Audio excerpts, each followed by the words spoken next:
Hi everyone, welcome to my channel.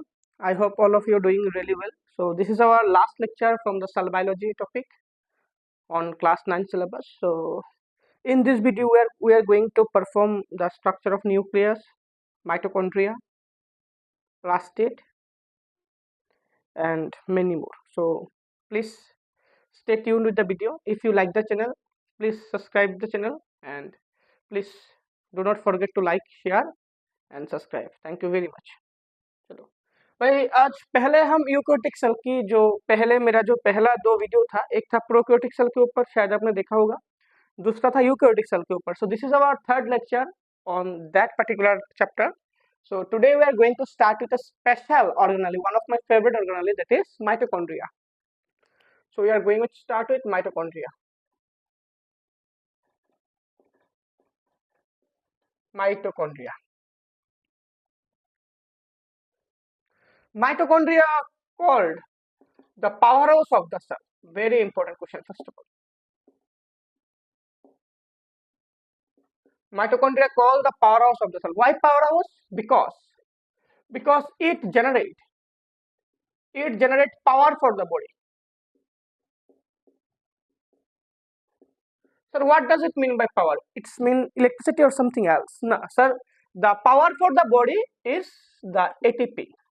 Means mitochondria has the ability to form ATP. To form ATP. That is why mitochondria called powerhouse of the cell, because it's going to generate the ATP. That is why it is called powerhouse of the cell. And mitochondria especially double membrane bound organelle. Very important. Double membrane bound organelle.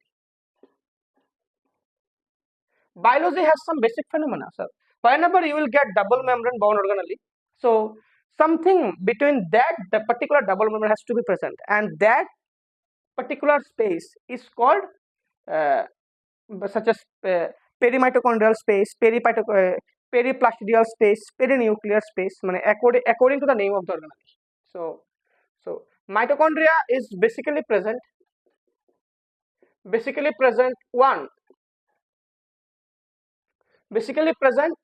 in eukaryotic cell.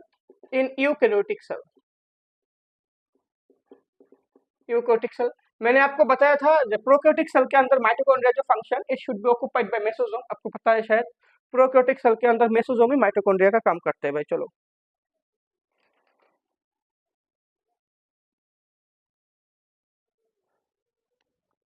number of mitochondria in a particular shape in a particular cell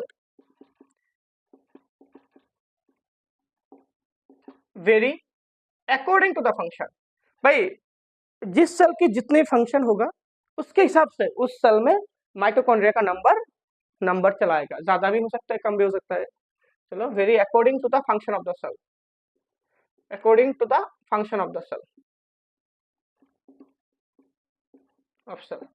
done. जैसे कि flight muscle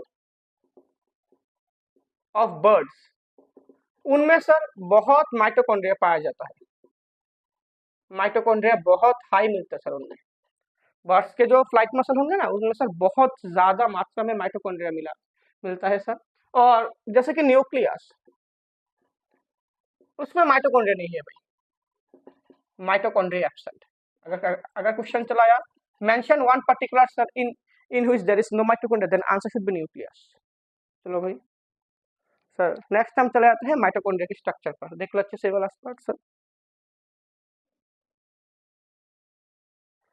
sorry, means nucleus नहीं, sorry. RBC, red blood cell और RBC doesn't contain mitochondria. Done. चलो, sorry. उसके बाद हम चले जाते हैं स्ट्रक्चर ऑफ माइटोकॉन्ड्रिया. चलो, उसके बाद हम देखते हैं स्ट्रक्चर ऑफ माइटोकॉन्ड्रिया.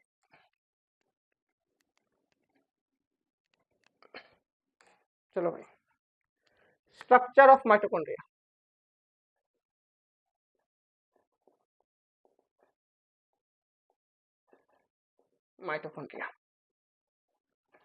माइटोकॉन्ड्रिया जो आउटर स्ट्रक्चर है उसको हम बोलेंगे आउटर मेम्ब्रेन. डायग्राम आपको आएगा, बहुत इंपॉर्टेंट उसका diagram. This is called outer membrane.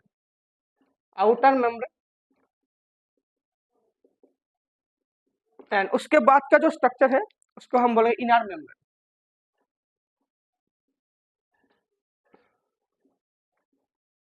So this is called inner membrane.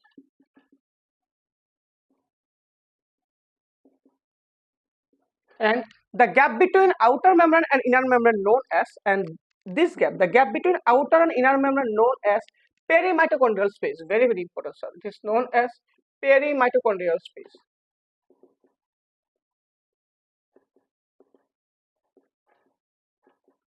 Perimitochondrial space, and it is rich in coenzyme A.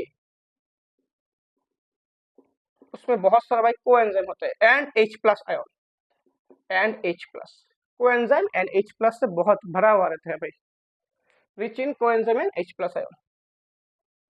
अच्छा सर, अच्छा सर, इनर मेम्ब्रेन में कुछ फिंगर लाइक स्ट्रक्चर होता है, यहाँ पर आप देख लीजिए अच्छे से।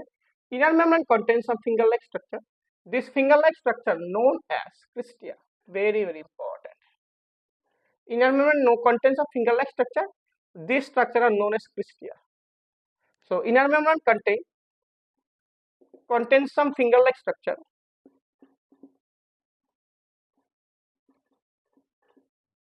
Finger-like structure called cristia. Called cristia. One of the finest question ever from mitochondria. What is cristia? The inner membrane contains some finger-like structure known as cristia. So what is the function of cristia? Cristia are going to increase the surface area. Increase the surface area of mitochondria. Surface area and contain ATP synthase enzyme. ATP synthase enzyme. Sir आपको enzymology जो chapter है वो आपको biomolecules में मिलेगा, जो आपको class 11 के सिलेबस में है। लेकिन यहाँ पर आप इतना समझ लीजिए सर, सिंथेस, अगर सिंथेस हुआ तो वो किसी ना किसी चीज को सिंथेसिस करेगा, मींस क्रिएट करेगा।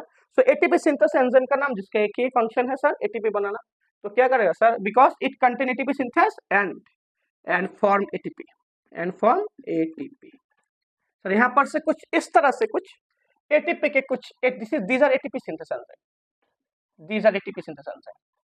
देख लीजिए अच्छे से, these are ATP synthase enzyme, these are ATP synthase। And cristae के अंदर और इनर मेम्ब्रेन के अंदर की जो पार्ट होता है वो स्पेसिफिकली साइटोप्लाज्म जैसा जो पार्ट होता है भाई, this part is called matrix, this part is called matrix. So this part is called matrix. Sir what is matrix? The part present inside the inner membrane is called matrix। चलो अच्छे से देख लीजिए, किसको हम मैट्रिक्स बोलेंगे? The part present inside the inner membrane is called matrix, उसको हम मैट्रिक्स बोलेंगे। The part inside the inner membrane known as matrix, चलो उसको मैट्रिक्स बोलेंगे। सर मैट्रिक्स को इनर कंपार्टमेंट बोला जाता है, inner compartment, it is also known as inner compartment, and perimitochondrial space is also called outer compartment। उसको भी क्या बोला सकते हो? उसको बस सर outer compartment बोला जाता है, outer compartment। Basically mitochondria is made up of 2 membrane and 2 compartment. देख लीजिए भाई, पहला वाला मेम्ब्रेन आपका है एक आउटर मेम्ब्रेन और दूसरा वाला मेम्ब्रेन आपका है एक inner membrane. So these are 2 membrane and 2 compartments such as one is outer compartment and one is inner compartment। inner compartment के अंदर आपको मिल जाएगा उसका own DNA means माइटोकॉन्ड्रिया के अंदर खुद का DNA होता है भाई, और जिस ऑर्गेनेली के अंदर खुद के DNA होगा उसको हम बोलेंगे सेमी ऑटोनोमस ऑर्गेनेली।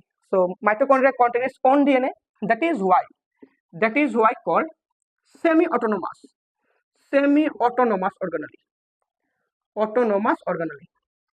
एकदम semi autonomous organelle. Very very important question. Inner compartment contain its own DNA and जिसका कैरेक्टर में आपको मिल जाएगा उसके अंदर सर सर्कुलर डीएनए, न्यूक्लियस जैसा, बैक्टीरिया के अंदर जो डीएनए मिलता है ना न्यूक्लियस, हुबहू उसके जैसा सर सर्कुलर डीएनए आपको आ जाएगा। सर्कुलर डीएनए, नेकेड डीएनए चलाएगा भाई, नेकेड डीएनए और सर्कुलर डीएनए और नेकेड डीएनए, सर्कुलर डीएनए उसके बाद चलाएगा भाई नेकेड, सर्कुलर डीएनए होगा सर और डबल स्टैंडर्ड भी होगा। सो डीएनए कौन DNA circular in nature, then आ जाएगा naked, naked in nature, naked in nature, naked in nature. और 3 नंबर आ जाएगा भाई sir double standard, double standard. Done. और इनर इनर कंपार्टमेंट में आपको दूसरा मिलेगा, उसका राइबोसोम मिलेगा, राइबोसोम भी मिलेगा भाई। राइबोसोम यहाँ पर कितने एस का होगा, 70 एस का होगा राइबोसोम एकदम। अगर माइटोकॉन्ड्रिया में कोई राइबोसोम मिला तो उसको हम क्या बोलेंगे, उसको हम बोलेंगे माइटोराइबोसोम, माइटोराइबोसोम। चलो भाई ये भी गया सर, बढ़िया question. It is known as mitoribosome. अगर राइबोसोम का कोई फंक्शन है तो राइबोसोम का फंक्शन प्रोटीन बनाना होता है, तो माइटोकॉन्ड्रिया के एक फंक्शन